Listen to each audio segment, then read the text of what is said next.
Hi, welcome back to Amber in the Kitchen. Today we are going to roast some vegetables. If you need to know how to prepare the vegetables before you get to this point, check my playlist. You should see some videos on how to do broccoli, Brussels sprouts, and beets. Okay? Now we're going to focus in on these bowls of vegetables here. Okay? You can see our Brussels sprouts here have been cut in half, and they've been cleaned, peeled. And our broccoli has been pre-cut into about the same size pieces, and our beets the same. Okay. Now, how we are going to deal with these? I like to keep the beets separate so they don't stain everything else. But I could combine these together, but today I'm not going to. I'm going to keep everything separate and then put them on the tray separately because I have some picky eaters in my family and I don't want to hear complaining. This way they can pick easily what they want. All right, we're just going to drizzle a little bit of oil in the bowl. Not too much, just a little bit. And the reason why I'm doing this in the bowl is because I like that you can get a fresh coat, like a good even coating, I should say. All right. Now, we've talked about the size of vegetable being somewhat similar. Just so you know, I am just shaking a light amount of black pepper over these veggies to keep them. So it's probably, for the big bowl, maybe half a teaspoon, quarter teaspoon, an eighth of a teaspoon probably on the Brussels sprouts and the beets. Okay, now I'm using onion powder. And the same thing, just a light shake. If you are going to pinch, you could do like 2 or 3 pinches on the small bowls, maybe like 4 or 5 on the big bowl.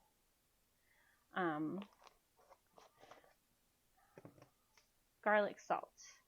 Okay, if you don't want to get into the seasonings, you can just simply do salt and pepper. I'm just going to use up the rest of my garlic salt here. My family loves garlic salt, so we go through it a lot.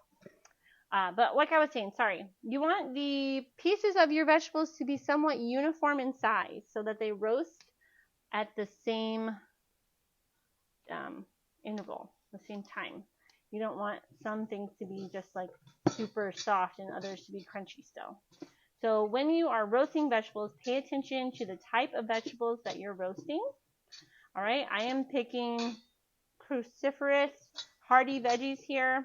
I could also add in some small cut up carrots, potato, harder, more dense vegetables, okay? If I wanted to do onion and, say, bell pepper, I would definitely not pair them with these vegetables. I would do that on a separate tray, okay? So keep that in mind.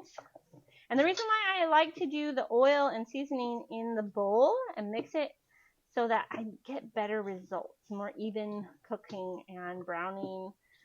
Okay, so there's our broccoli all mixed. Set that aside. We'll do our Brussels sprouts next. Always do the beets last because they make color go everywhere. All right, and you can see I'm just kind of mixing, kind of like a claw motion where I spin and pick it up. All right, and that way everything gets coated nice and evenly, excuse me. All right, and I am going to tell you a little bit about the pan I'm going to use. I'm going to use a sheet pan. You can use a cookie sheet, but personally I don't even own a cookie sheet.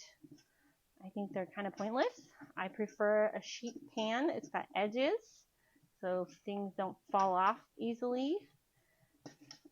Keeps everything in the pan. All right, those look wonderful. Nice and oily.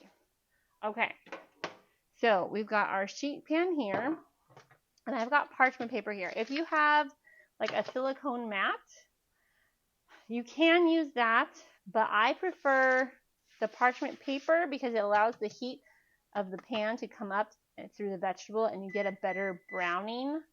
Sorry, the beeping was my oven preheating. But you get a much better result with your vegetable if you use parchment, I have found, over a silicone mat. Alright, so I'm just going to stick these here like that. And you want your vegetables in a single layer. Okay, I am going to make sure that one of the cut sides is facing down on all of these because it's going to give me the browning result that I want. And again, we are going to peel these probably, most people peel them after they're cooked so that they don't have to eat the fibrous peel on the beets there. Okay, and we've got our Brussels sprouts. Okay. And then for my broccoli, I'm probably going to have to use another pan to finish off the broccoli. But just so you know, so this is about one bunch of broccoli here, one bag of Brussels sprouts, and one bunch of beets. Okay, so this is kind of a lot of food, right? So if you are cooking for just like you and your boyfriend, girlfriend, you and your spouse, something like that, this would be enough probably for the week, I would think, depending on how much vegetables you're eating. But if you're doing it as a side dish, this is great. Okay, so I do have another pan here set aside, and I'm going to use that for the rest of my broccoli. I have my oven, I've got my oven preset to 450 degrees. So we are going to stick those in there, and we'll check on them after about 15 minutes when we can turn them with a tong, stir them up with a like a wooden spoon maybe, but we want to turn them eventually so that they can maybe get a chance to brown on another side. Okay, so I'm going to stick those in the oven. I set my timer for 10 minutes. Now, after the 10-minute mark, I'm going to check them, I'm going to stir them up a bit, I'm going to rotate the pan in the oven to make sure that we have even heating on the whole pan. Alright, now while we're waiting for the oven to do its thing with those veggies, I wanted to talk to you for a minute about the difference between roasting and baking. Okay, so roasting and baking, they're both a dry heat method.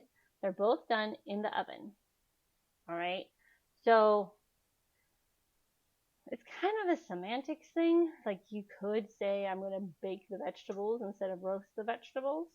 But usually roasting is done at higher temperatures, so 425 and higher, and baking is done at like 350, 375 and lower. Some other things, baking is usually used to refer to like a dough or a batter of some kind, like a loose form structure that you are going to bake, and then it will become a firm form structure. All right, so stuff like bread, cookies, cakes, those are all loose form structures that become firm after you bake them, right? It's usually done in an enclosed oven, but it could be done over a fire or other things like that. Roasting, we usually use the term roast for vegetables and meat, so think more savory, but you can bake fish, you can roast fruit, so it just kind of depends. Roasting can also be done over an open fire. So, for example, a lot of times you see roasted bell peppers or roasted tomatoes. And that is usually done over an open flame where you char the skin and then peel it off. So that is kind of the summary and the differences between roasting and baking. If you want to keep following my channel, I'll be doing a wet cooking method next, and it's called braising. So keep a lookout for my video on braising. And if you, again, wanted to see how to prep the veggies for roasting, I've got videos for the broccoli, the beets, and the Brussels sprouts all individually done. All right, we'll be back soon with TV magic and see the results of our roasted veggies. All right, we're back with our TV magic. I need to put my glove on, hold on. And I want to show you the difference between timing, okay? So these were in for about 30 minutes. And if you can tell, I'm not sure if you can, but we've got some nice roasting char action happening here. Sorry, I gotta find the camera. Ooh, there. Okay, so we got some brown char happening here and here. Okay, our beets are still firm, but you can insert the fork easily enough. So I'm calling those done. And I want to show you the difference here. These ones are only in for 20 minutes.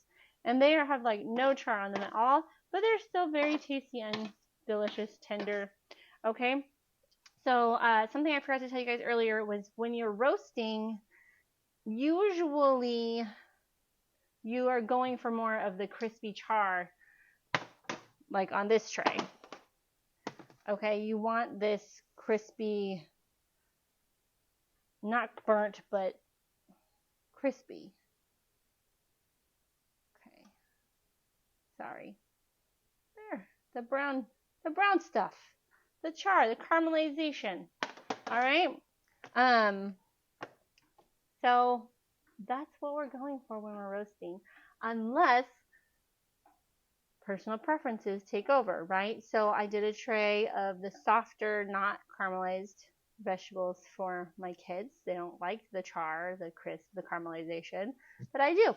So 2 trays, one went in for longer than the other by 10 minutes, and I get the results I want, and they have the results they want. So as with all things in cooking, do it to your preferences. Experiment, have fun, see what you like better. Okay? All right. Oh, one more thing. You can use frozen vegetables to roast as well. They turn out a little bit more like soggy though. So frozen broccoli does really well for roasting in the oven. I've done Normandy mix where it's like broccoli, cauliflower, and carrots.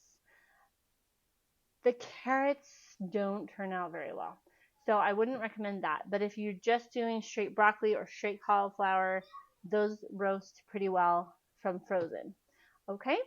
All right. Hope you have a fun day. Experiment in your kitchen and find out what you like and what you're good at. All right. Thank you so much. Have a good day.